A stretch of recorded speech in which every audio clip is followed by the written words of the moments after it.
রনি ভাই, দুঃখের কথা আমি আর কি বলবো ভাই, লজ্জায় না নিজের বউয়ের সাথেই ঠিকঠাক কথা বলতে পারি না। আমি নিজের বউকেই আমি আপু আপু বলে ডাকি।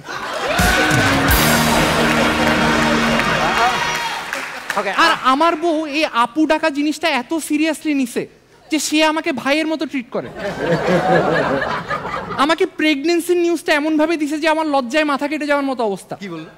আমার বউ আমাকে এসে বলে, আপনি মামা হতে চলেছেন।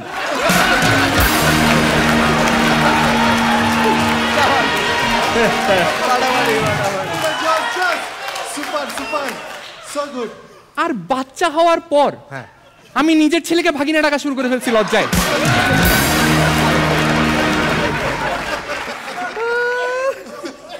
চট্টগ্রামের ছেলে আসছে সুস্মিত দে।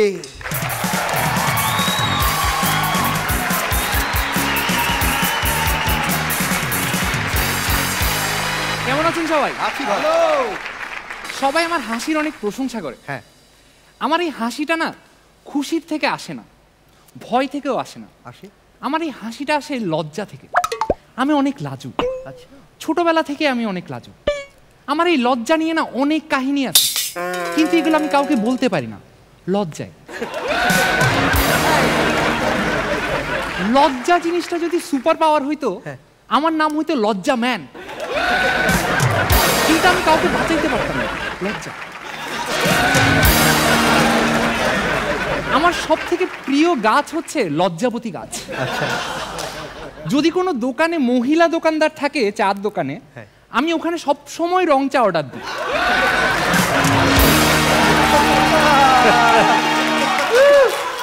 আমি না মেয়েদের চোখের দিকে তাকিয়ে কথা বলতে পারি না, অন্যান্য দিকে তাকিয়ে কথা বলতে হয়, তখন আবার মেয়েরাই লজ্জা পায়।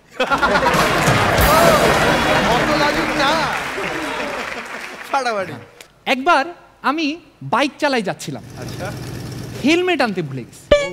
আমাকে ট্রাফিকে সে আটকাইলো, আটকায় বলল, আপনি এদিকে আসেন, আপনার লজ্জা করে না? আপনি শিক্ষিত হওয়া সত্ত্বেও হেলমেট ছাড়া রাস্তায় বাইক নিয়ে বেরোইছেন। আমি বললাম, স্যার লজ্জা তো করে স্যার, লজ্জায় স্যার মাথা কাটা গেছে স্যার। তখন আমাকে ট্রাফিক এসে বলল, যদি লজ্জাই করে তাহলে হেলমেটটা পরে বেরোলেন না কেন? আমি স্যার কি যে বলেন, কাটা মাথায় আমি হেলমেট খুঁজে পাই।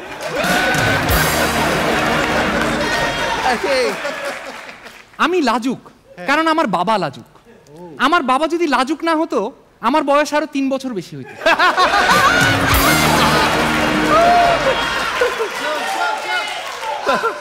আমি এতটাই লাজুক, আমি নিজের বাসায় ভাত ছাড়ি একবারই খাই, দ্বিতীয়বার চাই না, যদি কিছু মনে করে।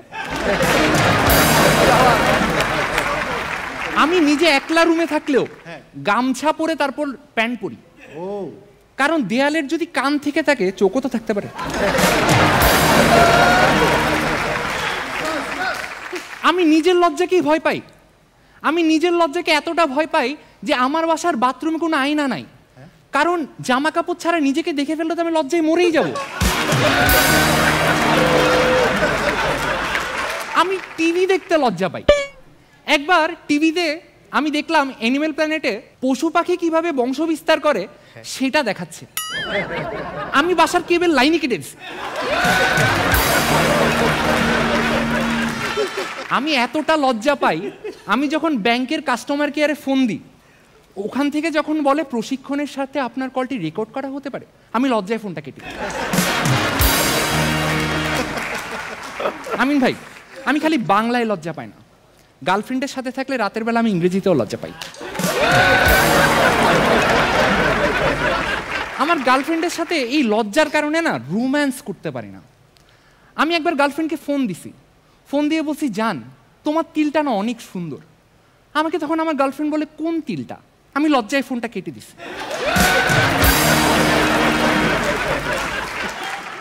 আমার সেই গার্লফ্রেন্ড আমার এসে বলে যে বাসায় বিয়ের প্রস্তাব নিয়ে যেতে, আমি লজ্জায় আর যেতে পারিনি, সে আমার এক্স হয়ে গেছে। শেষমেশ লজ্জার মাথা খেয়ে আমি বিয়েটা করেই ফেলছি। আচ্ছা, বিয়ের দিন আমার বউ সবার সামনে আমার পা ধরে প্রণাম করছে। আমি বিব্রত বোধ করছি, আমি কি করব বুঝতে পারিনি। লজ্জায় আমি আমার বউয়ের পা ধরে প্রণাম করে ফেলছি।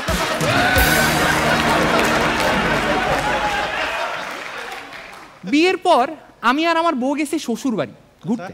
তো ওখানে গিয়ে আমি একটা অদ্ভুত সমস্যায় পড়ছি। আমি দেখলাম ওখানে থাকার জায়গা নিয়ে একটা সমস্যা আছে। তো সমস্যাটার সমাধান এই দাঁড়ালো যে রাত্রেবেলা আমাকে আমার শ্বশুরমশাইয়ের সাথে ঘুমাইতে হবে। আমি তো লজ্জায় কিছু বলতে পারলাম না। রাতের বেলা আমি আমার শ্বশুরমশাই এক বিছানায় শুয়ে আছি। হঠাৎ করে রাত্রেবেলা আমি শুনি চুরির আওয়াজ। আমি মনে করলাম আমার বউ নাকি আমাকে কোনো ইশারা করতেছে। আমি উঠলাম, বের হলাম, এদিক ওদিক দেখলাম কেউ নেই। আবার গিয়ে শ্বশুরমশাইয়ের পাশে শুয়ে পড়ছে। কিছুক্ষণ পর আবার শুনি চুরির আওয়াজ। আমি আবার উঠলাম, গেলাম, এদিক ওদিক তাকালাম, কেউ নেই।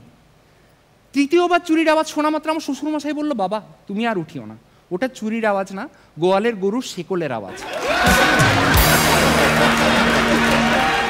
লজ্জায় আমি সারা রাত ঘুমাইতে পারিনি। রনি ভাই, দুঃখের কথা আমি আর কি বলবো ভাই, লজ্জায় না নিজের বউয়ের সাথেই ঠিকঠাক কথা বলতে পারি না। আমি নিজের বউকেই আমি আপু আপু বলে ডাকি।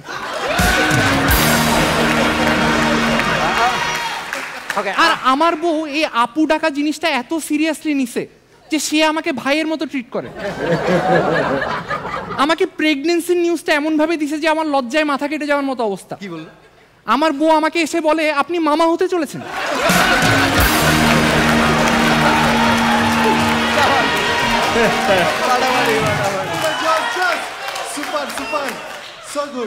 আর বাচ্চা হওয়ার পর আমি নিজের ছেলেকে ভাগিনা ডাকা শুরু করে ফেলছি লজ্জায়।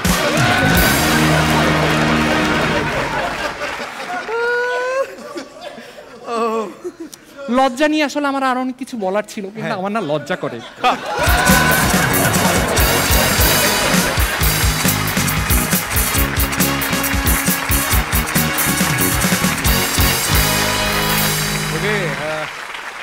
যার যার টেলিফিল্ম আছে বুক ভরা ভালোবাসা, শুধুমাত্র তার বুকেই জায়গা হয়নি সুস্মিতের, বাকি সবার বুকে জায়গা হয়নি। মানে আমি একটু বলি ভাই, এই এপিসোডটা যে জায়গায় উঠলো, তরু ভাইয়ের পর দম নিয়ে এসে পারফরমেন্স করা সেটা খুবই ডিফিকাল্ট এবং অসাধারণ। সুস্মিতের পূর্ণ দৈর্ঘ্য স্বপ্ন দেখা নিষেধ। লজ্জা লাগে, লজ্জা লাগে।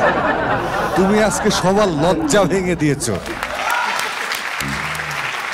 মানে আমার কাছে মনে হচ্ছে পূর্ণ দৈর্ঘ্য একটি চলচ্চিত্রের মতো একটা পারফরমেন্স দেখলাম, সুপারহিট ফিল্ম দেখলাম।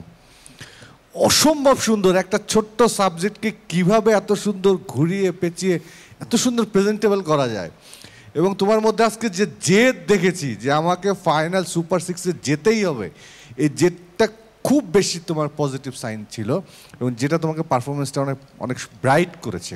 সত্যি কথা বলি, তোমার আগের পারফরমেন্সগুলো অনেক সুন্দর ছিল, কিন্তু তোমার জেদটা ছিল না। আজকে এই জিনিসটা তোমার মধ্যে আমি দেখছি, এই পজিটিভ সাইনটা, এটা কন্টিনিউ করো, তাহলে সুপার সিক্সে তোমাকে কেউ ঠেকা রাখতে পারবে না। আচ্ছা আমি ভাই যা বললো ঠিক ঠিক ঠিক ছিল নাকি আবার এডিট? ওর ভিতরে যেটা ছিল ওটা জেদ না, লজ্জা। ওকে, শবনম ফারিয়া।